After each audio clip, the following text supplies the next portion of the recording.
진짜 모습은요, 앞에서 보는 게 아니라 등 뒤에서 알 수 있습니다.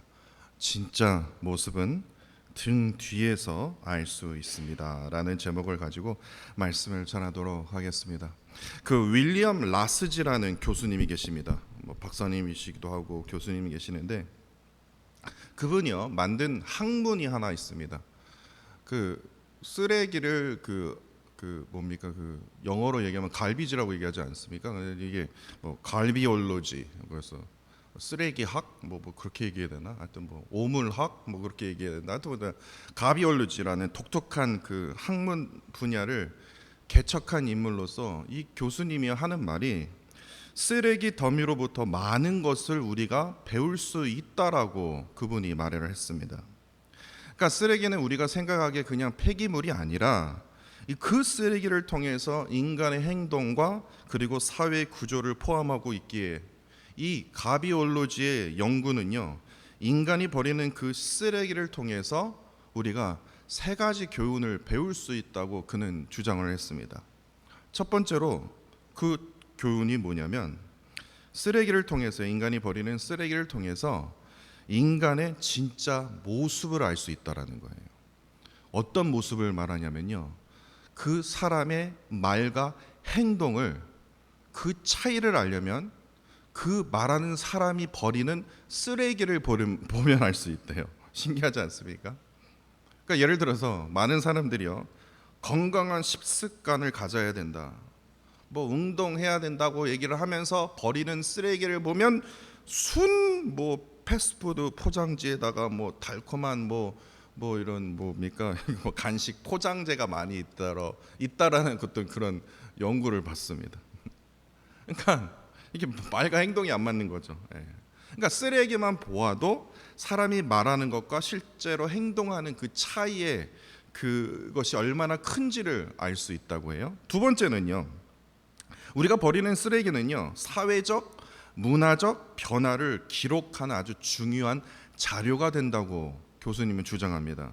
쓰레기를 추적하면서 그 시대의 문화를 알 수 있기 때문에 그래요. 그러니까 요즘에 그 플라스틱 사용의 그 증가를 통해서 이 재활용을 해야 된다는 어떤 그런 운동의 확산, 그리고 특정 제품이 인기가 많으면 그 제품에 대한 그 쓰레기는요, 그 시대의 경제적인 그리고 문화적인 변화를 그대로 알 수 있다라고 말을 합니다. 그러니까 쓰레기는요, 단순히 폐기물이 아니라 이 사회의 변화를 이해할 수 있는 중요한 창이라고 말을 합니다. 이제 세 번째가 중요한데요, 인간이 버리는 이 쓰레기는요, 결국에는요, 환경 보호의 그 필요성과 반성을 하게 된다는 거예요. 그러니까 우리가 버리는 이 쓰레기가 지구에게 좋으면 얼마나 좋겠습니까? 근데 지구에게 좋은 게 아니라 지구 환경에 큰 영향을 미친다라는 건 누구나 다 아는 사실일 거예요. 근데 우리의 이 생활 방식이 지구 환경에 어떻게 부담을 주고 있는지 우리가 자세하게 깨닫게 되잖아요. 예를 들어서 플라스틱이요, 인간에게 어떠한 해를 끼치는지를 결국에 연구나 그런 것들을 통해서 우리가 보게 된다면요, 우리는 자연스럽게 어떻게 합니까? 반성하게 된다라는 거예요. 그러니까 지금 우리가 살아가는 그 방식이 미래 시대에, 미래 세대에 어떠한 영향을 미칠지 우리는 고민하게 된다라는 거예요. 그렇기 때문에 끝내 어떻게 됩니까? 재활용을 해야 되겠구나, 돈을 내면서까지라도 재활용을 해야 되겠구나 라는 그 인식에 도달하게 된다라는 거예요. 이 세 가지 교훈을 통해서 여러분들은 무엇을 깨닫게 됩니까? 여러 가지를 깨닫게 되는데, 저는요, 목사이기에 이런 것이 깨달아집니다. 자연을 제가 말하고자 하는 게 아니라, 모든 인간이요, 세상의 모든 인간은요, 언제나 그 지나간 자리에 흔적을 남기게 된다라는 거예요. 어느 인간이든요, 내가 그 자리를 앉았으면요, 그 자리에 나의 흔적이 남겨져 있다라는 거예요. 그런데 문제는 뭐냐면, 우리가 생각해 볼 문제가 뭐냐면, 내가 남긴 그 흔적이 악취가 나는 쓰레기 흔적이 될지, 아니면 그 지나간 자리가 아름답고 소중한 흔적이 될지, 그거는 어떻게 구별할 수 있습니까? 내가 지나간 그 뒤를 돌아보면 악취가 날지 아니면 향기가 날지 구분할 수 있다라는 거예요. 돌아보지 않고요, 앞만 보고 삽니다. 저는 그런 사람은요, 그냥 뭐 말할 것도 없어요. 뒤에 가요, 그냥 깨끗할 수가 없어요. 저는 앞만 보고 삽니다. 누가 뭐 나를 욕하든 뭘 하든 저는 상관없어요. 그냥 앞만 보고 삽니다. 그런 사람은요, 결코 그가 남긴 흔적은요, 아름다울 수가 없다라는 것을 여러분들 꼭 기억해야 된다는 거예요. 제가 개인적으로 참으로 좋아하는 그림 한 장이 있습니다. 그 그림 한 장은요, 제가 그거를 뭐 누가 그린 그림이 아니고요, 그냥 사진인데요. 제 오피스에도 있고, 하여튼 제가 눈에 보이는 데는 거의 다 붙여놓는 것 같아요. 빙산의 일각입니다. 빙산의 일각이요. 여러분들 그 빙산의 일각 아십니까? 바다 위에서요, 배를 타고요, 바다 위에서 빙산을 보면요, 와 이래요. 눈에 보이는 빙산이 엄청 큰 것 같아요. 근데 빙산의 일각은요, 내가 눈에 보이지 않는, 다시 말해서 이 바다 속에요, 내가 눈에 보이지 않는 이 바다 아래, 눈에 보이지 않는 엄청난 얼음 덩어리가요, 우리가 눈에 보이는 것보다 몇 배 더 큰 게 뭐예요? 이 바다 아래 숨겨져 있다는 거 여러분 다 아십니까? 그런 사람이 되고 싶더라고요. 눈으로 보이게 와 하는 사람이 아니라 눈에 보이지 않는 그런 아름다움을 추구하는 그런 삶을 살아야 되겠구나. 이처럼 사람의 참된 모습은요, 겉으로 봐서는 안 된다라는 거예요. 그냥 명품 뭐 하나 딱 신으면요, 내가 엄청 대단한 사람이야 라고 할 수 있다라면 얼마나 좋겠냐고요. 저도 그랬으면 좋겠어요. 그냥 돈으로 해결되고 명품으로 해결되고 그냥 내가 타고 다니는 차로 그냥 한 방으로 그냥 딱 해결되면 그냥 모든 여자들이 내 앞에 그냥 딱 줄 서고 그냥 막 나를 다 좋아하고 막 그냥 좋은 향수 뿌리면 그냥 사람들이 막 나를 만 쳐다보고. 참된 모습은요, 그냥 겉모습으로 드러나지 않는다라는 거예요. 그런데 자꾸만 우리는 어떻게 합니까? 겉모습을 왜 이렇게 신경 쓰는지 모르겠어요. 저뿐만 아니라 빙산의 일각처럼요, 인간의 진정한 모습은요, 눈에 보이는 앞모습이 아니다라는 거예요. 눈에 보이지 않는 뭡니까? 뒷모습에서부터 나타난다라는 거예요. 그런데요, 우리 인간은요, 신기한 게 꾸밀 수 있고 위장할 수 있는 게요, 앞모습밖에 없어요. 제가 오늘 아침에 등이 너무 간지러운 거예요. 그래서 긁어달라고 이렇게 할 때 팔이 안 닿는 거예요. 아주 죽겠더라고요. 아주. 그래서 쪄도 팔이 살이 찌냐 이렇게 하면서. 그랬더니 제가 긁어달라 그랬더니 막 그냥 딸은 막 제 등을 이렇게 때리고 막 막내한테 긁어달라 그랬더니 손가락으로 이러 더 간지럽게 하고. 도움이 안 돼요. 하나님, 왜 등 좀 제가 꾸밀 수 있게끔 좀 뭔가 내가 마음대로 할 수 있게끔 좀 만들어 주시면 얼마나 좋겠습니까? 여러분들 목사님 살쪄서 그래요. 그게 아니라 진짜로 여러분들 이거 다 할 수 있어요? 저는 못 하는데. 근데 뭐 하여튼 우리가 앞모습은 위장할 수 있어요. 꾸밀 수 있다라는 거예요. 그런데 등 뒤는요, 등 뒤에다 화장하는 사람 봤습니까? 등 근육을 막 이렇게 위장 뭐 하긴 하지만 등 근육을 우리는요, 등을 어떻게 흔적을 어떻게 꾸밀 수가 없기 때문에 인간의 참 모습은 어떻게 해요? 진짜 모습은요, 앞모습이 아니라 이건 위장할 수 있기 때문에 앞모습은요, 내가 슬퍼도요 그냥 슬프지 않는 그냥 화장할 수 있는 거예요. 내 표정으로 행동으로 다 보이는 것으로 가짜로 위장할 수 있는 거예요. 근데 등은요 못해요. 그렇기 때문에 인간의 참 모습은 어디서부터 나와요? 앞에서 보지 마세요. 뒤통수를 보세요. 뒷모습에서 드러난다는 거예요. 저는 오늘 본문 말씀이 이것이 떠올랐습니다. 오늘 본문 1절을 보세요. 바사왕 고레스가 짜자잔 하고 등장합니다. 바사왕입니다. 이스라엘 왕이 아니에요. 전혀 이스라엘과 전혀 상관없습니다. 근데 이 고레스라는 왕이 바벨론 포로로 끌려온 모든 이 남유다 백성들을요, 예루살렘으로 너네들 고향으로 돌아가고 싶지? 야 돌아가라, 그렇게 된 거예요. 그런데 돌아가라라고 자유를 선포하면서 그에 따른 명령들을 한번 오늘 본문에 기록이 되어 있는데 참으로 놀랍습니다. 왜 저러지 할 정도로요. 한번 살펴볼까요? 첫 번째 명령이 2절입니다. 하늘의 하나님 여호와께서 세상 모든 나라를 내게 주셨고 나에게 명령하사 유다 예루살렘의 성전을 건축하라. 자유만 선포한 게 아니라 지금 바벨론 때문에 저 성전 무너졌지, 거기 성전 다시 건축하라는 거예요. 야, 다시 한번 말씀드립니다. 이스라엘 왕이 아니에요. 딴 나라 왕입니다. 바사 왕이요. 두 번째로는요, 더 기가 막힙니다. 3절에 있습니다. 이스라엘 하나님은 참 신이시라. 자기가 믿는 하나님도 아닌데요, 하나님이요, 이스라엘 믿는 하나님이 참 신이래요. 너희 중에 그의 백성된 자는 다 유다 예루살렘으로 다 돌아가라는 거예요. 인정까지 해줍니다. 그리고 4절이 더 기가 막혀요. 그 남아있는 백성이 어느 곳에 머물러 살든지 그곳의 사람들이 마땅히 은과 금과 그 밖에 물건과 짐승을 도와주고 자신이 다 물질까지도 도와준다는 거예요.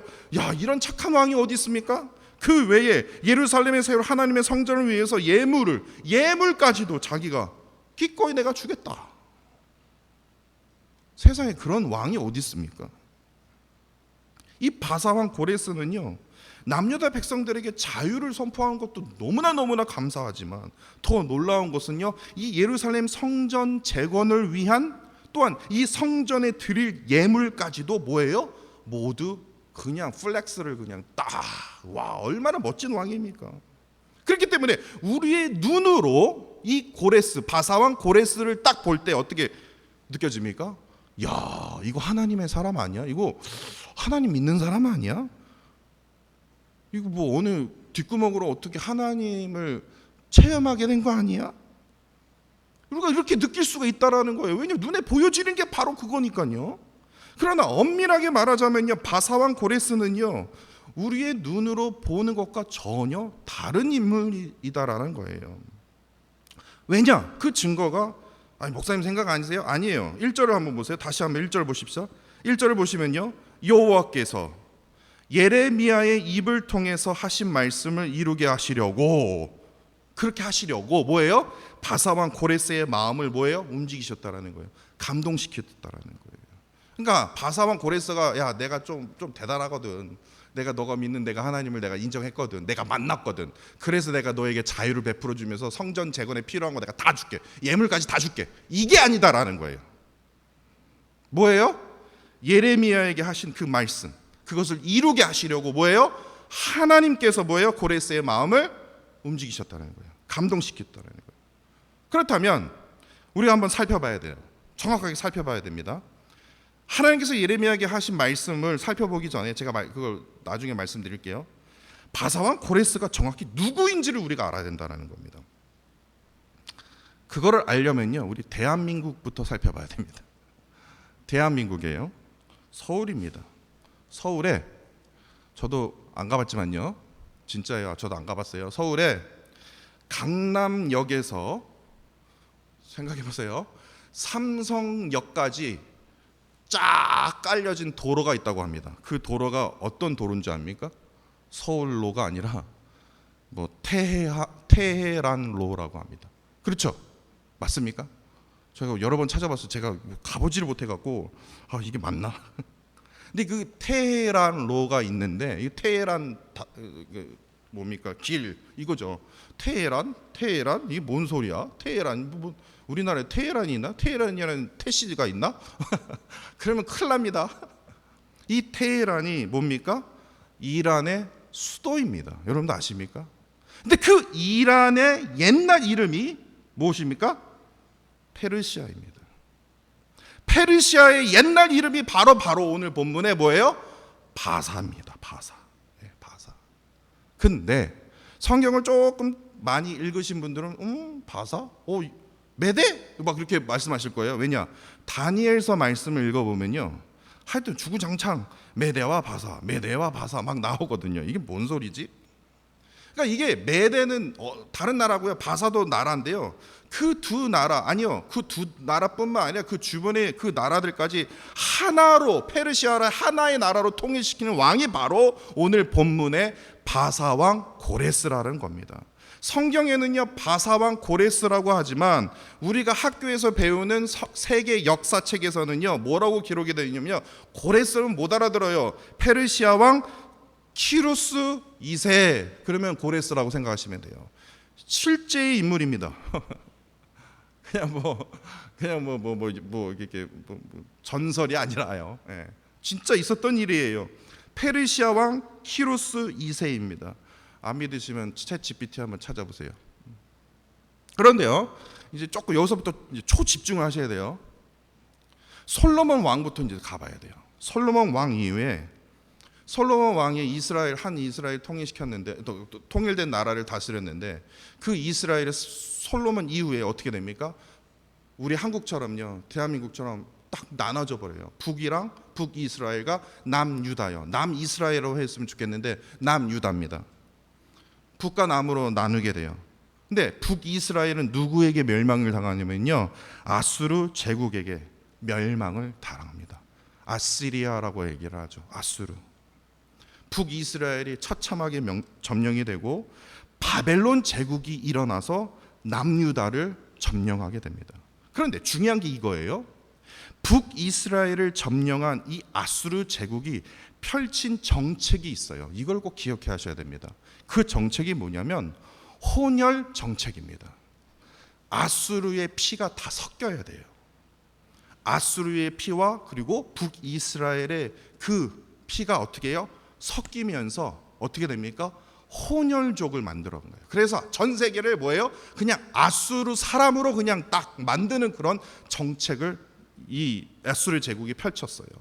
그 대표적인 혼혈족이 바로 신약 성경에 나와 있는데 그 혼혈족이 누구냐? 바로 사마리아인이에요. 그래서 유대인들이요, 사마리아인을 그렇게 싫어했던 거예요. 그럼 남유다는 그 남유다를 정복했던 그 바벨론은 어떤 정책을 펼쳤을까요? 이들은요, 바벨론식 민족주의를 펼쳤습니다. 이게 무슨 말이냐면요, 이 바벨론은요, 뭘 피를 섞이냐, 그거 해봤자 소용이 없다. 정신을 뜯어 고쳐야지. 그러면서 1차 포로로 다니엘이 그때 잡혀가요. 천재 소년들을 다 잡아가서 아주 그냥 바벨론 그 교육을, 언어랑 막 바벨론 그 장난 아닙니다. 교육이요, 장난 아니에요. 2차 포로로 에스겔이 이제, 그리고 포함한 1만 명의 정말 우수 인력들을 2차로 하고 3차로 나중에 또 가죠. 그러니까 맨 처음에 잡혀갔던 다니엘이요, 엄청 똑똑했으니까 똑똑한 사람을 해갖고 그냥 완전 그냥 바벨론 사람을 만드는 거예요. 그러니까 일본 사람이 우리나라 했던 것처럼 똑같은 거예요. 바벨론식 이름, 언어, 교육, 그래 완전히 바벨론 사람으로 완전 만들어 버리는 거예요. 그런데 그 바벨론도 영원하지 못했죠. 바벨론이 누구에게 점령을 당하냐면 바로 고레스입니다. 페르시아 제국이요. 근데 이 페르시아 제국은요, 아수르 제국, 바벨론 제국, 에이그 멍청한 사람들, 이 멍청한 왕들, 그러면서 어떤 정책을 펼치냐면요, 포용합니다. 지금 사회와 비슷해요. 다 포용합니다. 그러니까 각 민족의 문화, 종교를 존중하는 그런 방식의 정책을 바로 이 페르시아 제국이 펼쳤어요. 그러니까 포로로 끌려온 그 각국의 사람들을요, 다 고향으로 보내버립니다. 그리고 종교 행위 다 허락해줘요. 그리고 지원도 아끼지 않았다라는 거예요. 나에게 굴복만 한다면, 나에게 세금을 낸다고 약속만 한다면 내가 너 종교 행위, 너의 문화 모든 걸 다 존중해 줄게. 돌아가. 그렇지만 세금 내. 그래서 세금으로 하여금 뭐예요? 이 페르시아의 그 경제를 활성화시켰다라는 거예요. 이것이 바로 뭡니까? 우리의 눈으로, 우리의 머리로 보게 되는 제국의 모습. 다시 말해서 바사왕 고레스의 진짜 모습이라는 거예요. 그런데요, 그거에 대해서 성경은 제가 말씀드렸던 것처럼 그렇게 설명하고 있습니까? 오늘 본문 1절만 봐도요, 오늘 본문을 쓴 이 에스라는요, 그렇게 보지 않았다라는 거예요. 분명 포용 정책을 지금 하고 있구나, 다른 사람 다 알고 있는 사실인데도 불구하고도 에스라는요, 포용 정책을 펼치고 있느니라라고 기록하고 있습니까? 아니거든요. 무슨 포용 정책이냐, 니네들이 다 그렇게 얘기를 해도. 그래서 고레스 왕 짱 다 그러고 있는데 에스라는 그렇게 보지 않았다는 거. 뭐예요? 하나님께서 바사왕 고레스의 마음을 움직이셨다라는 거예요. 감동시키셨다라는 거예요. 다시 말해서 내 눈에 보이지 않는 것을 뭐합니까? 지금 에스라는 지금 증거하고 있다라는 거예요. 왜냐? 에스라는요, 눈에 보이는 거요? 그거 믿을 거 못 되다는 거예요. 왜냐? 나는 하나님께서 그 오래전 예레미야 선지자의 입을 통해서 하신 그 말씀을 나는 오랫동안 내 마음에 품고 살아왔기 때문이다. 그 말씀이 어떤 말씀이냐면 예레미야 25장 11절로 12절입니다. 이 모든 땅이 폐허가 되어 남유다 백성들에게 말하는 거예요.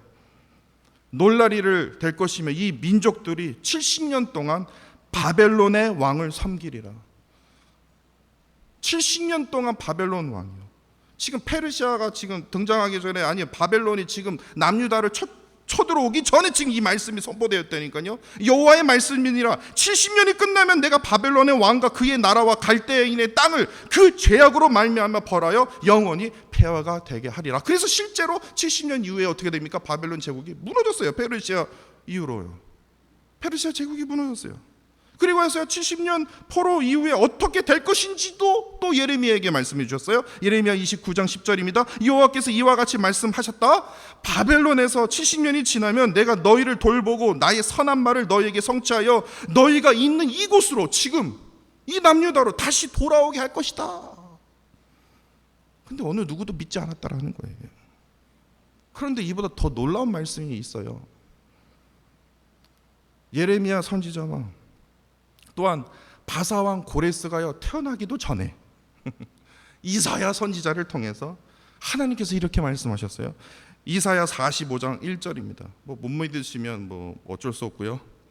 45장에 이렇게 되어 있습니다. 여호와께서 그의 기름 부음 받은 고레스에게, 야 이거 고레스를 어떻게 알았냐 이 말이에요. 고레스에게 이같이 말씀하시되 내가 그의 오른손을 붙들고 그 앞에 열국을 항복하게 하며 내가 왕들의 허리를 풀어 그 앞에 문을 열고 성문들이 닫히지 못하게 하리라 라는 말씀. 그러니까 에스라는요 이 이사야 말씀과 에레미야 말씀, 이 이사야 그다음 에레미야의 선지자에게 하셨던 그 말씀을 어떻게 합니까? 기억하고 있었기 때문에 아무리 자신의 눈으로 지금 포용 정책을 펼치고 있구나라고 다른 사람들이 다 그렇게 말할지언정 자신은 그렇게 해석하지도 않고 믿지도 않았다는 거예요. 눈에 보이지 않는, 다시 말해서 바사왕 고레스의 그 뒤를 움직이시는, 그 진짜 모습을 알 수 있는 그 뒤를 움직이시는 뭐예요? 전능하신 하나님을 에스라만 바라보고 있다라는 거예요. 강하게 느끼고 있다라는 거예요. 그렇기 때문에 아수르 제국이 아무리 잔인한 정책을 펼쳤어도, 아무리 바벨론 제국이 강제적인 정책을 펼쳐서 바벨론화는 시켜도, 아무리 페르시아 제국이 포용 정책을 펼친다 할지라도 이 모든 것이 뭐예요? 하나님의 손에 있다라는 거예요. 하나님의 계획 안에 있다라는 것을 오늘 본문 말씀을 통해서 우리가 깨닫게 된다는 거예요. 그렇기 때문에 오늘 본문 말씀은요 우리에게 이렇게 증거하고 있습니다. 눈에 보이는 앞모습, 겉모습 뭐가 중요합니까? 중요하지 않는다라는 거예요. 뭐가 중요합니까? 오늘 본문의 에스라처럼요 눈에 보이지 않는 그 뒤에서, 다시 말해서 그 뒤가 등 뒤에서 누가 나를 지금 움직이고 있는지, 어떤 분이 지금 나의 등 뒤에서 붙들고 있는지, 이것을 깨닫는 것이 우리의 삶에 있어서 얼마나 중요한지를 모른다라는 거예요. 너무나 세상 일이 바쁘지 않습니까? 그래서 많은 성도님들과 얘기하면요, 저 참으로 한가합니다 라는 분 한 번도 못 봤어요. 다 바빠요. 왜냐, 세상 일이 바쁘거든요. 근데 바쁜 일에 취해서요 내 뒤를 돌아볼 여유도 없이 그냥 오로지 공격, 전진, 그러면 어떻게 되냐고요. 그러면 가정 다 잃고 아내 다 잃고 자식 다 잃게 되는 거예요. 그렇지 않습니까? 세상이 아무리 바빠도요 결혼 기념일은 꼭 챙겨야 됩니다. 끝까지 밥 얻어 먹으려면요. 아니 돈 벌면 뭐 하냐고요. 아내 사랑하지 않고요. 그럼 끝까지 살 수 있을 것 같아요. 진짜예요. 앞만 보면 안 돼요. 뒤도 돌아봐야 된다는 거예요. 오로지 그냥 눈에 보이는 앞만 신경 쓰며 살아가는 우리 모두가 반드시 깨달아야 될 것이 있다면 뭡니까? 내 눈으로 볼 수도 없고 내 손으로 꾸밀 수 없는 나의 등 뒤에서 나를 붙들고 계시고 밀어주시고 세워주시는 누구를 바라야 된다는 거야? 전능하신 하나님을 깨닫는 것이 우리의 삶에 있어서 얼마나 중요한지요. 이처럼 우리가 믿는 하나님은요, 우리의 앞이 아니에요. 우리 등 뒤에서요, 안아주시고 위로해 주시는 분이라는 겁니다. 앞에서 보여주는 그 모습이 나의 진짜 모습이라고 세상 사람들은 말합니다. 그 모습을 보고 저 사람이 대통령 돼야 돼, 저 사람이 장관이 돼야 돼, 저 사람이 목사가 돼야 돼, 이렇게 판단을 합니다. 근데 우리는 그렇게 해서 착각해서는 안 된다라는 거예요. 뒤에 보여지지 않는 모습이 나 혼자서 지금 하나님을 향해서 어떤 행동을 하고 있냐고요. 사람들이 보이지 않는 곳에, 예배드리지 않는 곳에 내가 하나님을 믿는 자로서 내가 어떠한 모습으로 지금 살고 있냐고요. 그 모습, 그 진짜 모습을 하나님이 지금 보기를 간절히 원하시고 계신다는 거예요. 내가 꾸밀 수도 없어요. 내가 만질 수도 없어요. 그러나 그러함에도 하나님께서는요, 나를 뒤에서 이끄시고 움직이시고 또한 그 길을 통해서 우리를 회복시켜 주시는 그 전능하신 하나님 한 분밖에, 내 뒤를 밀어주시는 분이 그 한 분밖에 없다라는 거예요. 그런데 우리는 어떡합니까? 자꾸만 눈에 보이는 것에만 집중하며 살아가게 된다라는 거예요. 그렇기 때문에 하나님의 계획과 하나님의 섭리하심을 우리가 깨닫지를 못한다라는 겁니다. 오늘 본문의 에스라처럼요, 우리 뒤에서 하나님께서 일하고 계시는지를 우리가 반드시 깨달아야 됩니다. 느껴야 돼요. 하나님은 우리 앞에서 일하시는 분이 아니라 내가 깨닫지도 못하고 내가 생각하지도 못하고 내가 보지 못하는 그 뒤에서 우리를 이끄시고 보호하시고 인도하시는 전능하신 하나님이십니다. 그렇기 때문에 우리는 겉모습으로 우리가 눈에 보이는 성공에 집착하는 대신 뭐예요? 하나님께서 우리의 삶의 뒤에서 어떻게 역사하실지, 어떻게 계획하시면서 우리를 이끄실지 우리는 소망 가운데 잠잠히 기다리며 믿음 가운데 하나님 앞에 어떻게 해요? 믿음으로 기도로 나아가야 된다는 거예요. 하나님께서는요, 우리의 등 뒤에서 끊임없이 지금 이 순간에도 뭐 합니까? 일하고 계신다라는 거예요. 믿는 자만이 뭐예요? 승리할 수 있는 거예요. 이길 수 있는 거예요. 우리가 지나간 자리는요, 악취가 납니다. 얼룩집니다. 진짜 사람이 보기에 참으로 부끄러운 모습의 그런 흔적들을 우리는 남기며 살아갈 수밖에 없어요. 그러나 하나님이 내 뒤에서 역사하고 계신다는 것을 우리가 믿게 된다면 내 지나간 그 흔적들이요, 하나님께서요, 악취가 아니라 향기로, 죄악이 아니라 정말 흰 눈보다 더 끼어진 그런 아름다운 것으로 소중한 사랑의 그 흔적을 하나님께서 우리를 통해서 어떻게 합니까? 남기게 하신다라는 거예요. 이제 우리 모두는요, 우리의 등 뒤에서 역사하시고 계시는 그 하나님의 손길을 의지하면서 겉모습이 아니라 내면의 진정한 변화를 우리가 추구하며 살아가야 할 것입니다. 이를 통해서 우리의 삶에 하나님의 영광을 드러내는 그런 아름답고 소중한 흔적만, 선한 흔적만 남기게 되는, 또한 그를 위해서 힘쓰며 살아가는 저와 사랑하는 성도 여러분들이 되시기를 간절히 원합니다.